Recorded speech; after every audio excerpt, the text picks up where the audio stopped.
Well, good morning, folks. It is March the 20th, and I wanted to hop on here because it's an exciting day.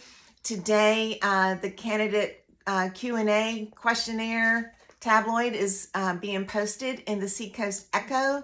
Big shout out to the Echo for all they do for our community. That newspaper is vital to our community, and I'm very appreciative. So anyway, what I wanted to do was go ahead. I have my Q&A that I had sent to them via email.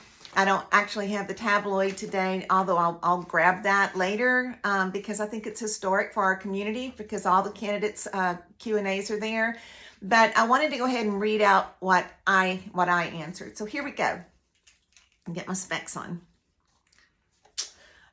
Question number 1 is this: what is your education professional background, and how would you apply that to the office on behalf of the people of Bay St. Louis?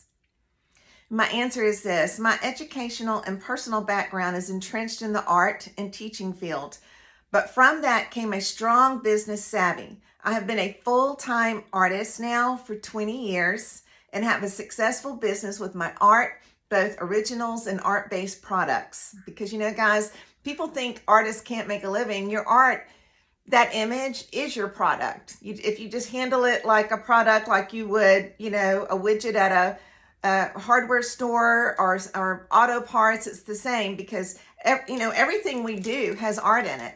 Our t-shirts, our clothing, our cars, the buildings, our homes, our couches, everything started with the designer's idea.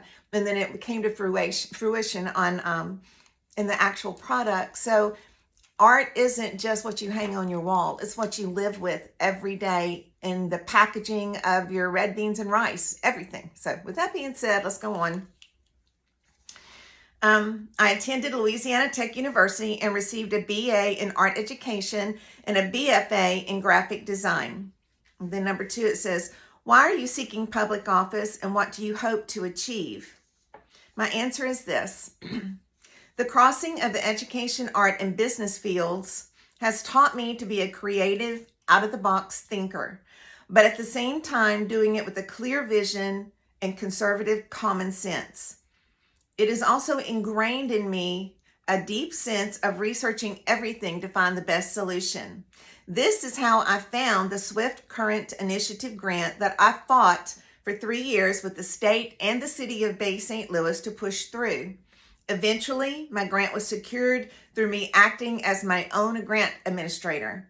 This resulted in me being the first one in the entire state of Mississippi to be successful in this. Because of this, it has opened up the door for many more Mississippians to be allowed to know the dream of raising their home with this grant going forward. This journey was a catalyst in my decision to seek public office, one I pondered and prayed over for a year. During my struggle to secure the Swift Current Initiative grant to raise my home, it brought to light components in our city government that are not functioning at full speed.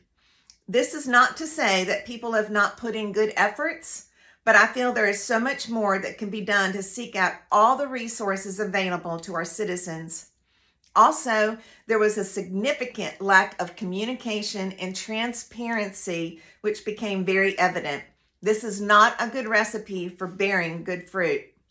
My hope is to bring the knowledge and experience I gained through those 3 years to help create productive actions for the city of Bay St. Louis, to build up and help find resources as well as to be a good steward over the tax dollars. Problems present opportunities to seek and implement better ways going forward. I am a problem solver and I look for permanent solutions for issues we have now and what we will face in the future. Number 3, and just so you know, I'll probably do a part 1, part 2. So we'll go through probably 4 of these questions and answers, and then I'll do a part 2 for the rest of them. Question 3, what do you think the number 1 issue the Bay is facing right now, and what would you do to resolve it? The number 1 issue I always think we face in Bay St. Louis is flood mitigation. Once again, I have to go back to the Swift Current Initiative grant. When this grant is fully implemented, it will allow so many people to raise their homes out of harm's way. That by itself will help with safety, economics, and flood insurance rates. Along with that, we have got to do more to maintain our frontline flood protection. That comes with regular maintenance, which we are severely lacking in, regular maintenance of all ditches, drains, and culverts. And you may say, well, I see a lot of them digging out the drains now. Yeah, that shouldn't happen just on election years. It should happen all the time. That's what maintenance means. You maintain things. In driving around meeting people, excuse me, there is a noticeable lag in the very basic of needs.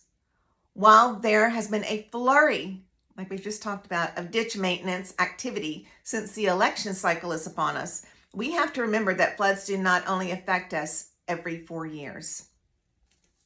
So with that, this is part 1, and I will roll part 2 in a minute. Thanks. Bye.